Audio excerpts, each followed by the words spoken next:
जय श्री राम दोस्तों, मैं आपका दोस्त सुशील, मेरे इस चैनल में आपका स्वागत है। आज हम बात करेंगे आज की वीडियो में लंका की, जिसका आधिपत्य रावण के हाथ में था। आप जानते होंगे रावण लंका का नरेश था, लंका का राजा था।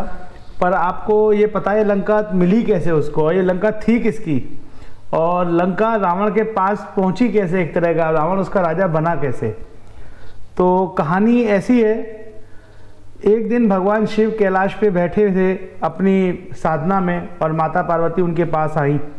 और माता पार्वती को ना जाने उस दिन क्या हुआ था कि उन्होंने भगवान शिव से कहा कि भगवान विष्णु के पास इतना बढ़िया महल है, सभी देवी देवताओं के पास, इंद्र के पास इतना बढ़िया महल है, ब्रह्मा जी भी अपने अच्छे महल में रहते हैं, हम कैलाश पे क्यों रहते हैं, और ना हमारे पास ऐसी कोई सुविधा है, रहने का महल है, हम इस तरीके से क्यों रहते हैं, मुझे भी कोई एक महल चाहिए।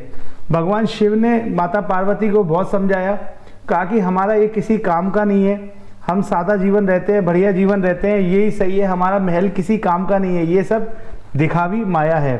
पर माता पार्वती को उस समय कुछ समझ में नहीं आ रहा था, उन्होंने कहा नहीं मुझे भी महल चाहिए, और वो भगवान शिव से हट करने लगे कि मुझे किसी भी हालत में महल चाहिए। तो भगवान शिव ने विश्वकर्मा को आदेश दिया और उनको बुलाया अपने पास और कहा कि एक ऐसी सुंदर महल की कल्पना करके कि आप ऐसा सुंदर महल बनाइए कि किसी के पास नहीं हो, क्योंकि माता पार्वती ने कहा था मुझे ऐसा महल चाहिए कि किसी के पास नहीं हो। तो ऐसा विश्वकर्मा को आदेश दिया गया कि ऐसी चीज़ बनाइए कि बहुत अलग दिखने वाले, कोई चीज़ उस किसी के पास ऐसा महल नहीं हो। तो विश्वकर्मा ने हिंदुस्तान का जो दक्षिणी भाग है, उस समय पे जो समुद्र के किनारे, जो आज के टाइम पे लंका का था, समुद्र पार करके वहाँ एक सोने की लंका, एक सोने का महल बना दिया, और इतना सुंदर महल जो बाद में लंका कहलाया। तो जब वो महल बन के तैयार हो गया तो भगवान शिव ने माता पार्वती से कहा लीजिए आपके लिए महल तैयार हो गया। माता पार्वती ने कहा मैं इसके लिए जो गृह प्रवेश कराऊंगी वो भी उच्चतम पंडित से कराऊंगी, ब्राह्मण से कराऊंगी, जो इस धरती पे उच्च ब्राह्मण हो और उच्चतम पंडित हो।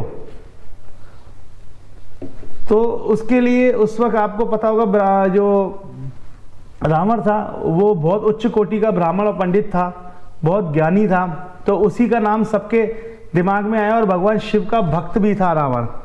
तो भगवान शिव ने रावण को आज्ञा दी कि आप ही आइए और हमारे इस गृह प्रवेश को संपन्न कराइए। तो रावण जब गृह प्रवेश संपन्न कराने के लिए भगवान शिव के पास आया, उस लंका में माता पार्वती और शिव का भगवान शिव का गृह प्रवेश कराने के लिए, जब वो लंका में प्रवेश कर रहा था, उसका लंका देख के ही एक मन बन गया था कि ऐसी कोई सुंदर चीज़ मैंने कभी उसने देखी नहीं थी, और वाकई में देखता भी बनता था, क्योंकि वाकई में लंका बहुत सुंदर थी। जब लंका नरेश, जो बाद में लंका नरेश बने रावण, उनको जब लंका सुंदर लगी तो उनके मन ही मन इसको पाने की इच्छा जाहिर हो गई। जब आखिर पूजा होना चालू हुई, माता पार्वती शिव जी का गृह प्रवेश कराया गया उसका। तो जब माता पार्वती का गृह प्रवेश हो गया तो उन्होंने, माता पार्वती ने रावण से कहा कि अब तुम जो चाहो मांग लो खुशी से, मैं आज बहुत खुश हूँ। तो रावण ने कहा माता मैं जो मांगूंगा आप मुझे देंगे, आप मुझे देंगी, वो मुझे प्रदान करेंगी। तो उन्होंने कहा मैं आज बहुत खुश हूँ, जो आप मांगोगे मैं दूंगी। तो बोला मुझे आप वचन दीजिए कि आप मुझे वो चीज़ देंगी जो मैं मांगूंगा। तो उन्होंने कहा मैं जरूर तुम्हें दूंगी, मैं वचन देती हूँ। तो उस वक्त मौका पाकर रावण ने माता पार्वती से उस लंका को ही मांग लिया था अपनी दक्षिणा में। तभी भगवान शिव ने कहा देखिए हमारे भाग्य में वो कैलाश ही है, मैंने आपसे बहुत कहा था कि हमारे भाग्य में कैलाश ही है, हम वहीं पे ही स्वाते हैं, ये हमारे किस काम की नहीं है, हमारे भाग्य में ही नहीं है। आखिर माता पार्वती वो वचन दे चुकी थी रावण को देने का दक्षिणा में, तो उनको ये लंका देनी पड़ी। पर उसी के साथ ही माता पार्वती ने रावण को एक श्राप भी दिया था कि ये लंका तुम्हारे पास भी नहीं रहेगी, एक दिन ये जल के नष्ट हो जाएगी। और कुछ समय बाद हनुमान जी ने उसको जला दिया था, वो आप सबको पता ही है। तो इस तरीके से लंका रावण को मिली थी। तो दोस्तों आपको आज की कहानी बतानी थी, ये लंका थी भगवान शिव की, जो उन्होंने अपनी पत्नी पार्वती के लिए बनवाई थी, पर आखिर भाग्य में आई रावण के।